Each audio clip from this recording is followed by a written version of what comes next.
Okay, well, I'm James Parker, and I just wanted to jump on my V1 and shoot a quick little voiceover just to talk a little bit about regaining flexion on the downswing. What I see a lot of players do, generally a lot of good players and maybe single digit handicappers, is during the start of their downswing, because they want to hit the ball a long way, because they know they need a lot of speed to hit the ball a long way.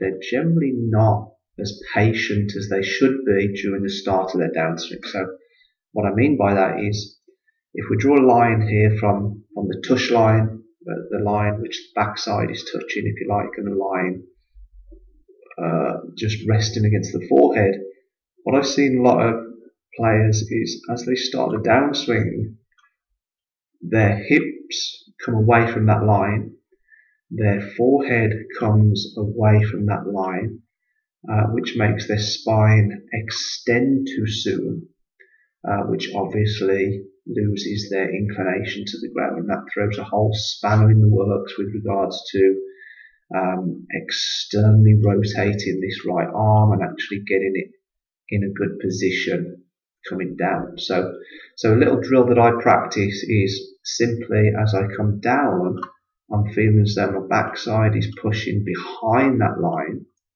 I'm feeling as though my head is pushing in front of the line. And as I'm doing that, I'm regaining the flexion in both knees. So you can see my right leg's gone from being straight or straighter, not quite locked, but definitely straighter. Left leg flexed, to both legs becoming flexed as I come down. So from P4, which is the top of the backswing, down through P5, left arm parallel with the ground, down to P6, which is shaft parallel with the ground, you can see how I'm really exaggerating regaining flexion, right? And this really ties into the whole externally rotate, being able to externally rotate the right arm. So the forearm wants to feel as though it's going this way. The elbow wants to feel as though it's going this way, coming down. And then you can see, as I'm doing that, you can create lots and lots of room for yourself here. Okay, your spine shouldn't extend until you go post P6. Alright, so P6 is shaft parallel with the ground, just there.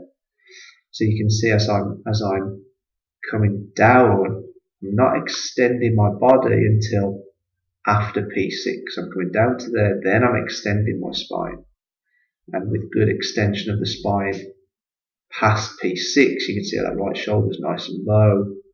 I'm feeling as though the butt end of my hands are coming out nice and low and left.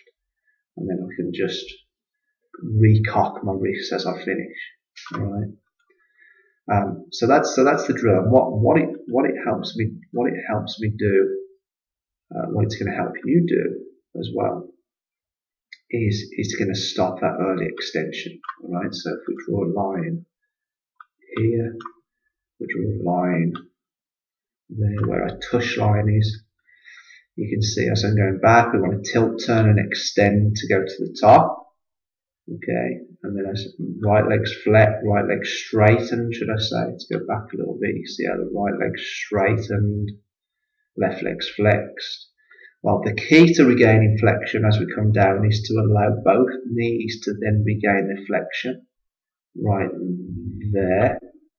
Okay, so you can see how both knees are now flexed. Okay, that allows the pelvis to regain its flexion, and therefore the spine to regain its flexion. I don't actually start extending the spine until past this position. Okay, shaft parallel with the ground. So you can see from there, now I'm extending. Okay, and you can see the difference then. If you extend and the hips are moving laterally towards the target, the spine's actually going to start tilting away from the target through impact and post impact. And you combine that with the extension, and then that's when you start to see a nice low sort of right shoulder position. Also notice as I'm coming down how with the external rotation of the right arm, so the forearm wants to feel as though it's going this way. Elbow wants to feel as though it's going this way. Okay, and also as well, folks, no release. Okay, there's never any release. Okay, the club head's going to release all by itself. As soon as the club head gets past your hands here, it's going to start releasing. Okay, trying to release it, trying to throw that right hand into it is not a good move. Generally, you're just going to hit the ground somewhere behind the ground, hit the ground somewhere here behind the ball, all right?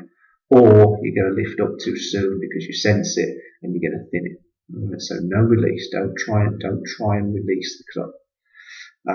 Here I'm really holding it off, but you can see how the club face, or the club face angle, if you like, is turning over. Right, you can see that toe turning over, right, and that toe turns over all by itself. Okay, you don't have to turn it over. Also notice here how I've got that nice flying wedge between my right arm and the shaft. Okay, so if we get rid of a few of those lines, you can see how here, right arm and the shaft, we've got that nice flying wedge. Not really nice low right shoulder. So I'm really happy with what I'm doing here with this exercise, this regaining flexion exercise.